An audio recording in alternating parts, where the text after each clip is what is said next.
Welcome to Season 4 of Might in Motion, the podcast that champions motivation, momentum, mindfulness, and might. I'm Marianna Kinneeinterviews, your host, bringing you conversations with inspiring leaders and innovators who challenge the status quo and push boundaries in their careers and lives. Whether you're here to grow, lead, or ignite your own journey, we're here to keep you moving forward. Let's dive in. Today, I am very excited to bring to you Michael White. He's the founder of Seki.io, and he's an experienced data-driven decision maker with 20 plus years in HR, specializing in recruitment, labor efficiency, training, consulting, and turnover reduction. He holds a master's from the University of Illinois School of Labor and Employment Relations. His company, Seki.io, is an HR software company that is used to champion performance management, provide visibility of team performance, remove barriers of administrator tasks, mitigate risk, increase productivity, and positively impact the bottom line for your business with hourly workers. Mike, welcome to Might in Motion. Yeah, thank you. You know, in your intro, in our conversation a few months ago, you've really spent the lion's share of your career in HR with some giants like Caterpillar and Fairlife, and now you founded your own tech company. That's a big kind of pivot, some people might say. Yeah. What sparked your shift to go from corporate HR to entrepreneurship, helping others in HR across industries? I banged my head against the wall so many times and trying to get supervisors to document, to keep track of basic things. And I blamed the supervisor for 20 years. And I realized that it's not the process. And you know this as a lean person, it's never the people, it's the process. And you can only, I'm gonna throw HR under the bus. I don't like to be HR, but HR people like to go, well, we already have a system. Oh, we have this. And I'm like, I've been using all the systems for 20 years. And I was like, I can do this better myself. So also status quo is drives me nuts. I'm not in a corporate job to get a paycheck. I want to make a difference. And so that's what got me to jump. I love that. I made a leap from corporate America as well last year. And, what you say really resonates with me personally too, on being able to make a difference across multiple industries instead of just one. And coming from a supply chain operations background, that people aspect that you talk about is key. It's not just an HR thing. It's an everybody thing. It's a people problem. And if you don't have the right process, things will fail. Yeah, and if I like dig into like why am I so passionate about it, it's there's like a deep sense of I'm going to make this dramatic. Sorry, there's like a deep sense of injustice that happens at the front lines that I saw over the years, especially in unionized plants. They protect. The union likes to protect some bullies, and they protect. They're obligated to protect people. A lot of times, the union reps would talk to me and go, "Hey, I know this guy's really rough, but it's just Joe." And I'm like, "Well, Joe works to the rule. He harasses people. I can't prove it. I'm running into all these like, well, I gotta create a giant case against this guy to do anything." And in those union shops, I just saw, especially in union, but also in every shop, I see this practice of the people that come in and just do their job and do it well, but don't get rewarded because we need to treat everyone the same. And if your HR person's telling you that, you should fire them tomorrow. Just get rid of them. We need to treat everyone the same. We don't. There's nothing in the law that says you have to treat everyone the same. If you're in the exact same situation as somebody, you do have to treat them the same. You're never in the exact same situation. You have to be consistent, but the same talk is if you're treating everyone the same, it's you're all going to the lowest common denominator. And so this like idea of the lowest common denominator just piles up and piles up with that workforce. Meanwhile, you have really great people that get treated poorly and they don't like it. And if they don't like it, I don't like it. And I'd much rather, I think that whether you're a frontline worker or an executive, everybody counts or nobody counts. And the way it stands today at most of the factories that I've been the HR leader for, you just go, well, when there's a big issue, we'll address it. You're not managing day to day. Although all the supervisors, if there's supervisors listening, they go, I do that. Yeah, okay. Let me show me some data. The data is not there to show it. Do you think that like that being put in that frustrating position where you believe you have to treat everybody fairly and maybe not hold accountable who you need to hold accountable, do you think that drives absenteeism and causes retention programs to fail? I got the data to show it. So I'm gonna tell you a story, and you're gonna go, yes, I've been there.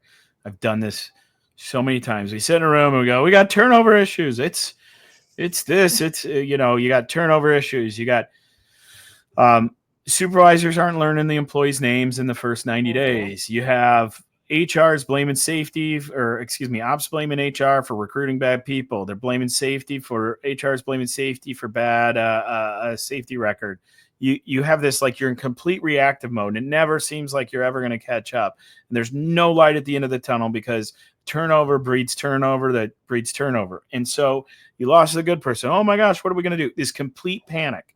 And then you go, all right, we need to have emergency meeting. We sit in the meeting. What's the problem? Well, the problem is Joe's a horrible supervisor, and HR doesn't recruit, and Tiffany doesn't know how to interview people, and they blame all these.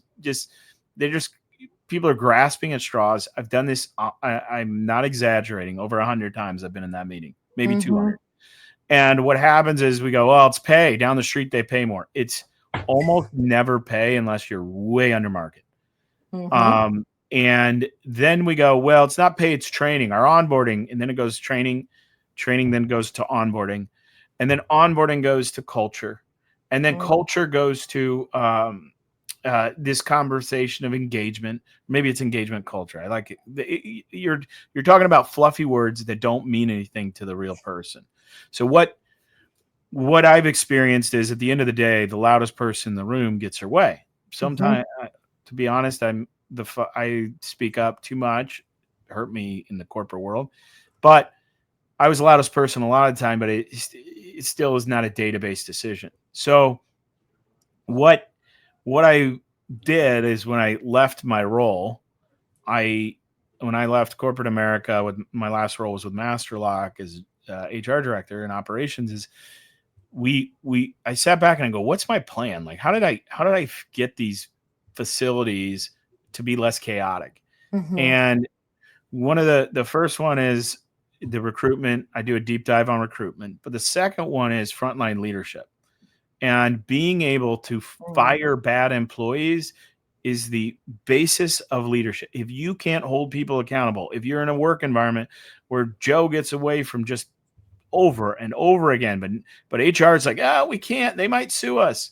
No, your threat of your threat of a lawsuit is nothing compared to how much money that person drags down the team. And so when you have people that don't make business decisions and don't know how to document attendance and don't know how to document coachings, we've been able to just systematically drive relationships that keep you from treating everyone the same, treat everyone consistent. If you make a mistake, I'm going to address it, but it doesn't mean no one's in the exact same situation at any given time. And so, go back to that chaotic situation. The first thing you have to do is get the recruitment done. The second thing you got to do is you got to hold people accountable. And when I say accountability, I think what separates us from other software, from other businesses, from really anybody, is the accountability is good and bad. So I built the software originally to fire really bad apples. Well, we did that. And then what happens next is you go, oh no, I don't want to fire anybody else. I want the good one. Now I kept the right people, which we have customers that went up 15% after they fired 6 people. And you go, that doesn't make sense. How could that possibly happen? Your bad apples are dragging you down more than you can even imagine. And yeah, so we've cut turnover. One of my clients is down 41% on absenteeism. Got a client that dropped. They've been with us since the beginning. They're down. They were on pace to lose 219 people in 2022. They're in a highly competitive metro market that hasn't really changed over the last 4 years. They are now on pace to lose 55 people.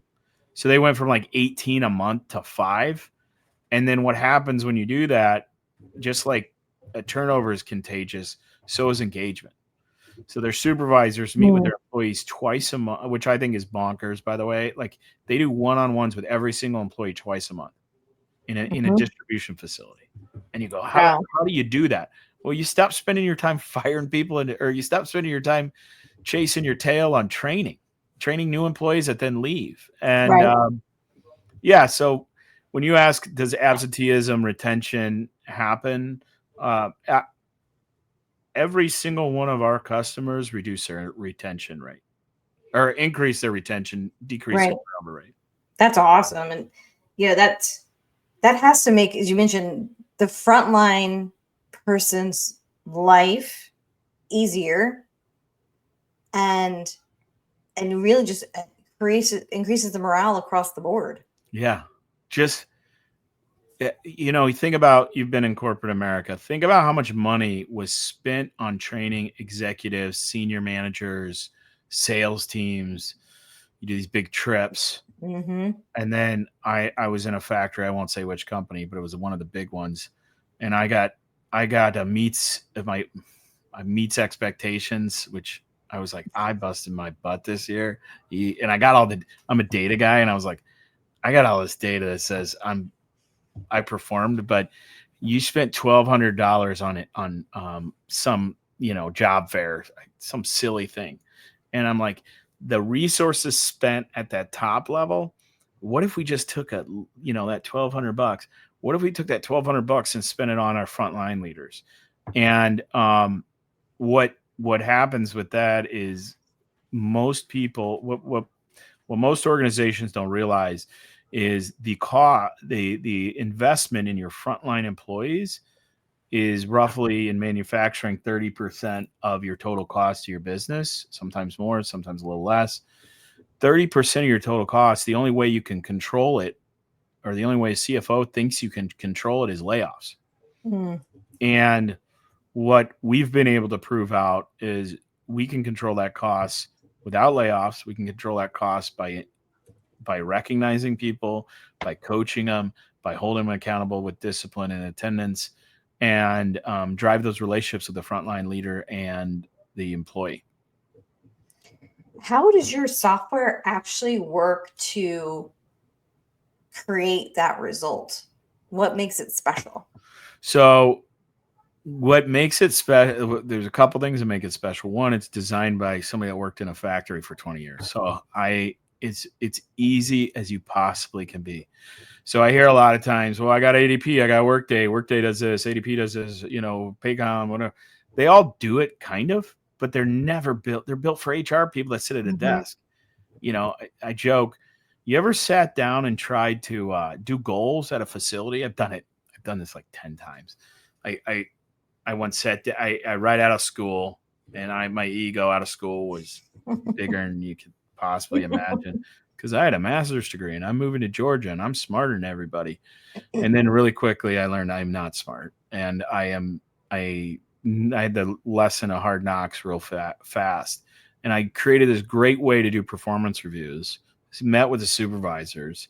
They're like, Mike, this is going to take us 80 hours if nothing goes wrong. And I guarantee you 20% of this group is going to be mad, and we're going to be in your office. And that's if I don't run the line. So 80 hours, 2 weeks are gone doing this. It doesn't make sense. And I sat back and thought about it, and I was like, these guys, they roasted me. Think of like Tom Brady roast, but appropriate for work, and a bunch of supervisors with a 23-year-old HR manager. So they roasted me. And I walked away from that going, they're right. Frontline workers are they're all utility players. So you're moving, some job shops, some logistics facilities, you got individualized productivity data, but most factories, you're a utility player working towards a goal. So then how do we evaluate those people? We evaluate them based off of what they do right, what they do wrong, what do I coach them on, what's their attendance. Core 4, make it super simple. Then design an app. We've designed the app. It goes on your phone or computer.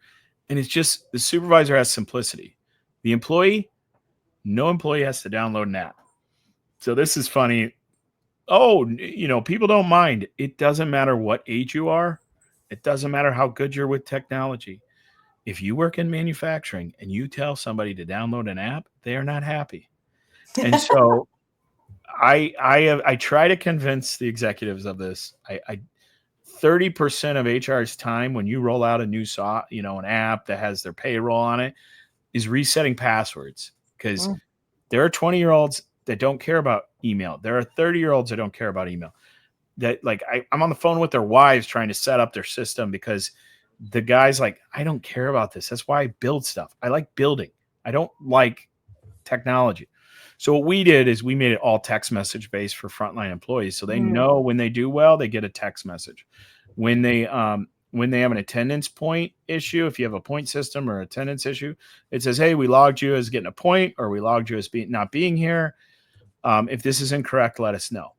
So we increase the quality of the tracking, and then the employee can check and text the customized number for the customer and see how many points they're at or how many days they missed. And it's super simple. So the way that we win is we took all these processes in HR, or excuse me, in frontline leadership that HR has to communicate. HR has to communicate with the frontline and leader. We just made those really, really stinking simple. And you can say, write-ups in Workday. You're right. A write-up is in Workday. But it's 14 clicks. It's approval. You got to have the employee acknowledge it on the phone. I'm like, no one who worked on a plant floor came up with that process. I assure you that they did not come up with that process. And the employee, so every time you do a write-up, you got to download. I talked to a guy he's like, it's horrible. So what we're just that interface to make it work. Yeah. And if it works, then you use it more. And that's what we found. Yeah, 100%. And the text message piece, I think, is interesting. We do something similar at Vector where you can actually do the whole driver check-in process via text message. Just like if you're renting a car, right? Yeah. I get a notification the day before, hey, go ahead and scan your driver's license or whatever you need to do at the rental car place. And I can skip the line because I've done everything. Yes. And so drivers are the same thing as somebody who might be on a manufacturing floor, right? They want it simple. They want it fast. They just want to be able to get in and get out. Well, and we just rolled out this other feature, talk about texting and how simple it is. There's a million of these. We used them during COVID a lot. You text out alerts, and your schools have it, right, for your kids and my kids. I get the text message, right? So the problem that I have is, so you think about that and you go, that technology is awesome. I wish I had that for my team. Well, then you run into this problem is well, I got to buy all these licenses and I got to train all my supervisors on all these on this new system.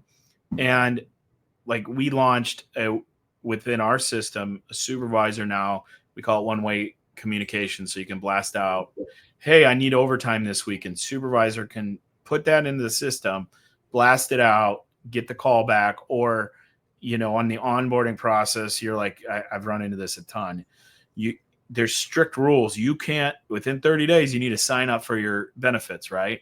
So I'm in HR, and the coordinator's like, we can't get a hold of Joe. He needs to do this by tomorrow, or he's not going to have benefits until next open enrollment. So the ability to text that out without using personal numbers, without having group messages, that's the biggest. If you're in leadership, you do not ask for what is the group message with your guys say, or you're part of that group message and you don't tell it to HR. I didn't ask, but probably every 6 months, there'll be a screenshot and it's an inappropriate group message. And so what we want to do is get away from that, and also get away. reduce the risk while also making it easier for getting those weather announcements out at a very, very low cost without extra licenses, all that stuff. Yeah, that's really cool.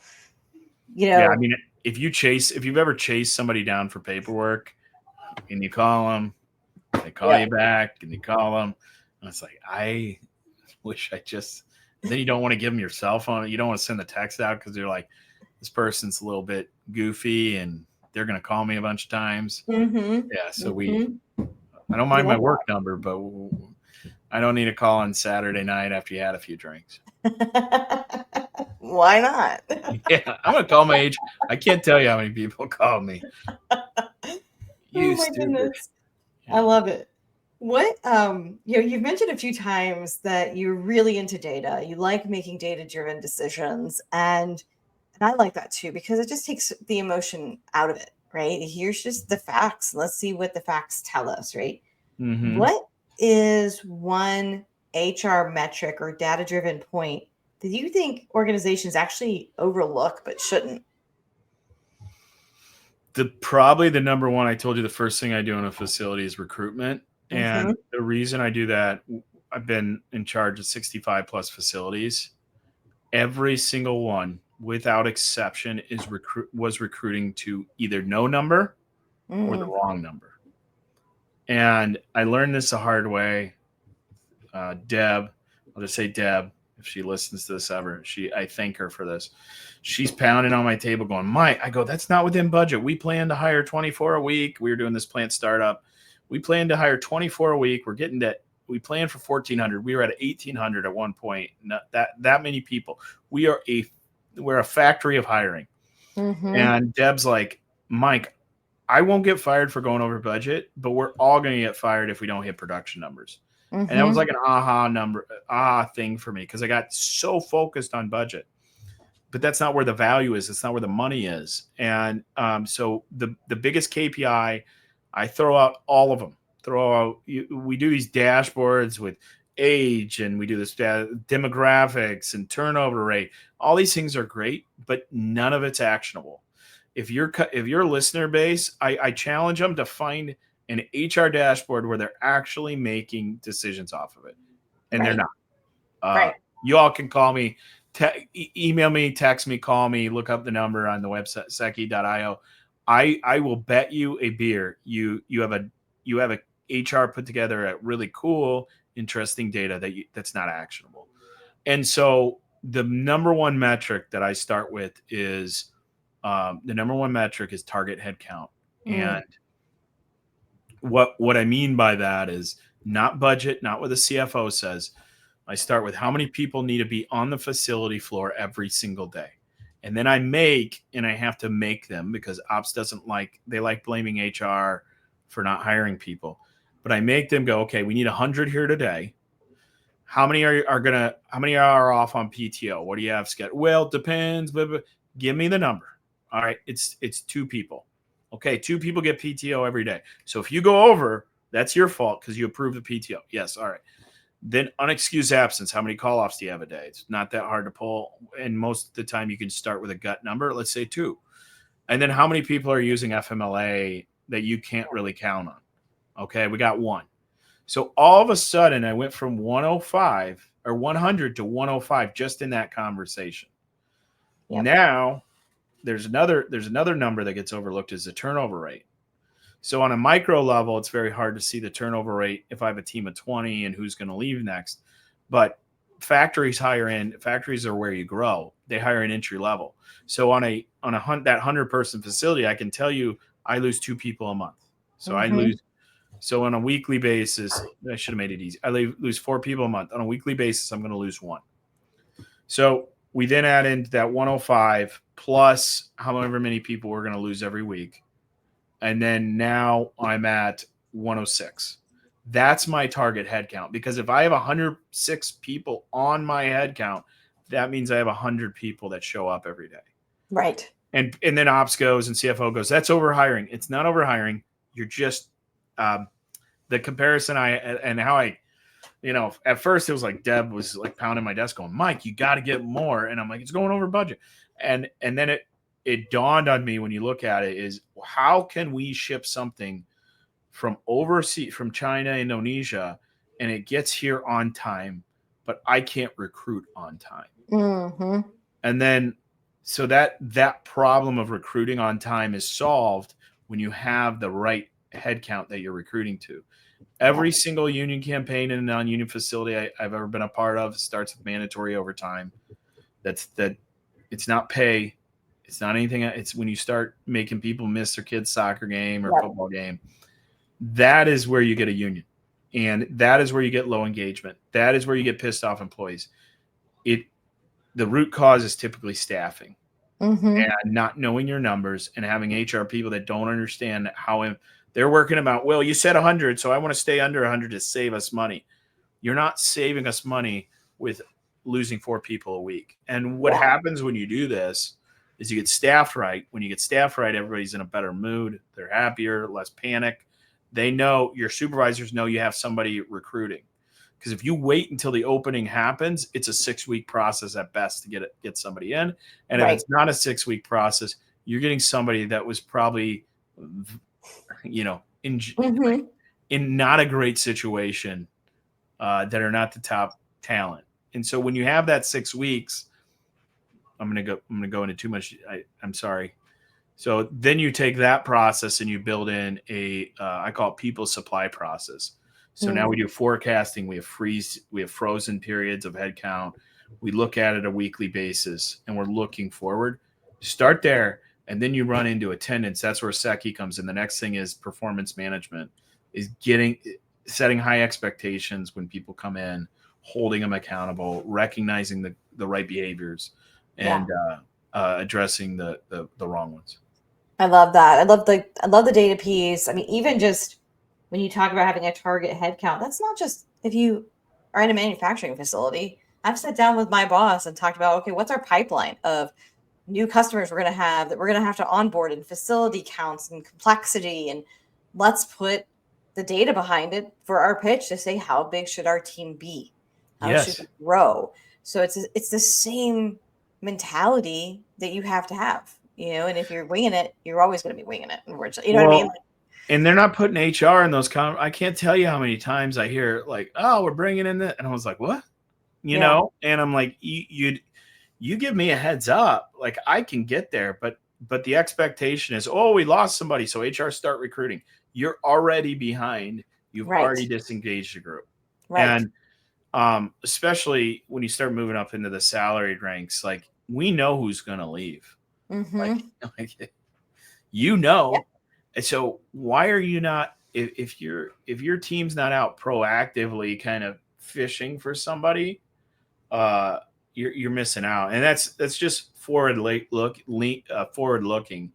The other thing that really helps too is, funny, right before this, I was talking to my old ops manager who we became friends. He was hardcore. He was great. We always fought. We'd have like leadership meetings that him and I argue, but we became really good friends from it. And we were talking about, he used to walk into my office and say, Mike, did you hear about in West Plains? We lost 5 people on orientation. Did you hear about this place? Oh, you had to fire so-and-so for lockout tagout. And like, you get caught up in that noise. But once we went to this targeted headcount mentality, if you're within that headcount by 2%, if you go over 2%, the plant manager calls me. If you go under 2%, plant manager. But if you're within 5%, if I'm outside 5%, the GM, the ops director gets in my office, starts to ask me a bunch of questions because he wants to help. But what that target headcount conversation did for me is, I go, look, I go, oh, that's too bad. We lost 2 people, but the target headcount's 107. We're at 106, and we have 4 people coming in next week. So even if we lose 2 more, we're still good. He's like, oh, this guy knows what's going on. Rather than fighting the anecdotes, I get to refocus on the target. Yeah, it creates that comfort level as well of like, hey, okay, Mike knows what he's talking about, right? And there's a plan. I'm not catching him by surprise. there's this proactive plan without even knowing that maybe an issue might arise. Right. Then you start publicizing that. That's a metric that is actionable. What's not actionable is our turnover rate. Okay. You need to know your turnover rate. You need to know that it costs 7,000 to 15,000 every time you lose somebody. That I did that too. Is I on that chart, every time we lost somebody, I think I put it like at $6,000 a person. So they lost 100 people at $6,000 a person. You know, you see that 600K, you're like, that's not real. They immediately, that's what Op says, not real. I'm like, think about how much training that goes on. Yeah. Yeah. Just your time. So as we wrap up today, I'd like to know your thoughts of the future. So if you look ahead 5 to 10 years in the HR space, how do you see performance management evolving, especially with the hourly workforce? Yeah. One is, I think the level, that I was just up at the Central Wisconsin Manufacturing Association, and the level of technology that's coming in is awesome. I don't think in the next 10 years we're going to have robots doing all the jobs. I think we're going to have a lot of augmentation, but ultimately is like, we got to have somebody that understands how the robots are programmed and how to use it. And we have AI, it's coming, it's awesome. And it's probably going to eliminate some paperwork jobs, but it's not going to eliminate those frontline roles. Those frontline roles, like the trades are seeing right now, where you go, why did I go to college, get a 4 years degree and a master's when I could have learned how to plumb and I would be in a much better spot? The running a plumbing, my plumbing friend has a house that I can't even tell you how big it is. That's going to happen to the front line. I absolutely believe that's happening to the front line. I think that the frontline employee is going to be a higher level, a higher skill set, and it's going to be seen as a more socially acceptable, especially as AI is going to. I think AI is going to replace a lot of the middle manager roles that they get their kudos from. You did a spreadsheet really good, and we spend all time. We spend all this time. Oh, I don't want to go back to work. Remote. Everybody that's arguing about going back to the office, they're going to be AI. That's my prediction. And what's not going to be AI is the person that knows how to build, repair, and make machines. Yeah. I mean, because you're not going to have automated this whole autonomous vehicles and all that other stuff, and in the trucking space for decades. I've been hearing about this. No. It's gonna come. It's gonna come, but again, when you even adopt it, it's gonna be slow. So think about how many jobs proactive maintenance. I mean, I was in the early 2000s. I don't know if you were working then, but like the proactive, the reactive to proactive, our team was reduced significantly because we increased efficiency so much. Yeah. But it's not like those jobs. It's not like, oh my gosh, there's no more maintenance jobs. No, the maintenance guys became more valuable. Yes. Because they understood this proactive mindset. On top of being more valuable, is they had to upskill on reading the data and graphing, and of course the best ones still can hear the machine and go, something's off, right? Yeah. That's going to be manufacturing is going to be in the US, and all the people that write stories about, oh, we don't want to sew shirts in the US. Yeah, we do. We want that because we want those jobs in the United States. I'm going to tell one more story. As I was at a Manufacturing Matters conference, and there's a company called Wigwam, WIGWAM. I'm going to give them a plug. They make socks. And I'm like, how do I know their name? Because I used to do Ironman. I used to do triathlon stuff. My buddies always joke. You always talk about your Ironman whenever you talk to somebody. Yes, Brian. So they do high end, really good socks. And if you've had a good sock and you stand all day at a conference, you know the difference between a cheap one and a good one.